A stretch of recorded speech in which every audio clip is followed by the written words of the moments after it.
मौजूदा समय की परिस्थितियों को देखकर हम यह कह सकते हैं जो धार्मिक जुलूस निकाले जा रहे हैं वो धर्म को आगे बढ़ाने के लिए किया जा रहा है, जिससे कि मेरा भी सम्मान हो, मेरे धर्म का भी सम्मान हो और मेरे देश का भी सम्मान हो। जैसा कि क्रांतिकारी शहीद आजम भगत सिंह जी ने बाल मजदूरी करवाना एक अपराध है, जिस स्थिति में आप जी रहे हैं उसी स्थिति में बच्चे को अच्छी शिक्षा देने का प्रयास करें या किसी ऐसे तरीके से नष्ट करें जिससे कि भारतीय ध्वज की गरिमा को कोई ठेस न पहुँचे।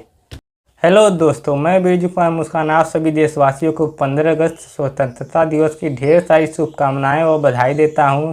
जैसा कि आप सभी जानते हैं, हर साल स्वतंत्रता दिवस 15 अगस्त के दिन मनाया जाता है। इस दिन हम उन वीर स्वतंत्रता सेनानियों को नमन करते हैं जिन्होंने हमारी आज़ादी की लड़ाई के लिए अपनी जान तक कुर्बान कर दी। उनकी वीरता को नमन करते हुए हमें यह भी याद रखना चाहिए कि आज़ादी सिर्फ हमारा अधिकार ही नहीं, स्वतंत्रता का मतलब केवल विदेशी शासन से मुक्ति ही नहीं बल्कि उसके साथ आती है कुछ जिम्मेदारियाँ। इसलिए हर 15 अगस्त फिर से हमें याद दिलाता है कि हमें आत्मनिर्भर, समानता और स्वतंत्रता बनाए रखने के लिए हमेशा प्रयासरत रहना चाहिए। वैसे में देखा जाए, जहाँ तक सैनिकों की बात है, वह अपनी शहादत के माध्यम से अपने देश की रक्षा कर रहे हैं।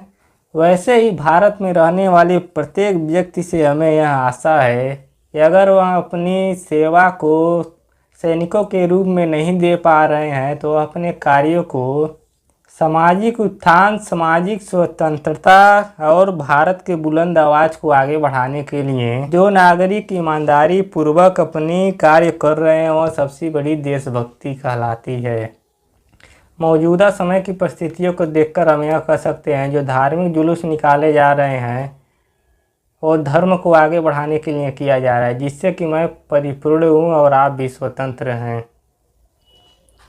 लेकिन मैं एक देश रक्षक और एक देश प्रहरी के रूप में यह कहना चाहता हूँ कि जैसा भारतीय संविधान के भाग 4 को मौलिक कर्तव्य के अनुच्छेद 51 को में यह लिखा गया है कि भारत के प्रत्येक नागरिक का यह कर्तव्य होगा कि वह संविधान का पालन करें और उसके आदर्शों, संस्थाओं, राष्ट्रध्वज और राष्ट्रगान का आदर करें। वैसे में अगर तिरंगा झुकता है तो उसी प्रकार से हमारा सर भी वैसे ही झुक जाएगा। इसलिए हम आपसे निवेदन करते हैं कि किसी भी धार्मिक जुलूस या किसी भी धार्मिक संस्थान पर अगर अपने राष्ट्रीय चिन्ह तिरंगा को लगाया जा रहा है उसको अन्य झंडे से ऊपर लगाया जाए, जिससे कि मेरा भी सम्मान हो, मेरे धर्म का भी सम्मान हो और मेरे देश का भी सम्मान हो। इसी क्रम में मैं युवाओं को आह्वान देकर कहना चाहता हूं कि आप धार्मिक जुलूस की ओर न जाकर के भीड़ का हिस्सा न बने। जैसा कि क्रांतिकारी शहीद आजम भगत सिंह जी ने कहा था कि विद्यार्थियों का मुख्य कार्य है पढ़ना और सामाजिक, आर्थिक और राजनीतिक स्थितियों को समझना और उसमें बदलाव लाना ही विद्यार्थी का मुख्य कार्य है। उसी प्रकार आज अगर भारत का युवा सशक्त होगा तो उसी प्रकार से भारत भी सशक्त होगा। जैसा कि हम और आप सब लोग देख रहे हैं कि भारत की जो आर्थिक स्थिति है उसमें 90% लोग निर्धन हैं और केवल 10% लोग अमीर हैं। ऐसे व्यवस्था को हमें जड़ से उखाड़ फेंकना है और यह तभी संभव है जब आप लोग अपने बच्चों को शिक्षित करेंगे, क्योंकि शिक्षा से समाज में होने वाले ऊंच नीच की भावना और धर्म में ऊंच नीच और जाति व्यवस्था को समाप्त किया जा सकता है। मौजूदा सामाजिक स्थिति को देखकर हम कह सकते हैं कि समाज में अभी भी निम्न, अति निम्न व अन्य पिछड़े वर्गों को उच्च वर्गों के भांति एक समान अवसर प्राप्त नहीं है। यह अवसर न मिलने का कारण आप अशिक्षित लोग हैं। अगर आप चाहते हैं कि आपकी आने वाली पीढ़ी उच्च वर्गों के भांति अपनी जीवन यापन करें तो उसके लिए वर्तमान समय में आपको शिक्षित व अपने आने वाली पीढ़ी को अच्छी शिक्षा देने की आवश्यकता है। इसलिए मैं देश के उन नागरिकों से कहना चाहता हूं कि अगर वे शिक्षित नहीं हैं, अशिक्षित हैं, तो अपने बच्चों को अच्छी शिक्षा देने का प्रयास करें और उन्हें देश प्रेमी की परिकल्पना से परिपूर्ण करावें। और यह तभी संभव है जब आप लोग शिक्षित रहेंगे। और उनको शिक्षा देंगे और उन्हें देश प्रेम करना सिखाएं, न कि उनसे बाल मजदूरी करवाएं।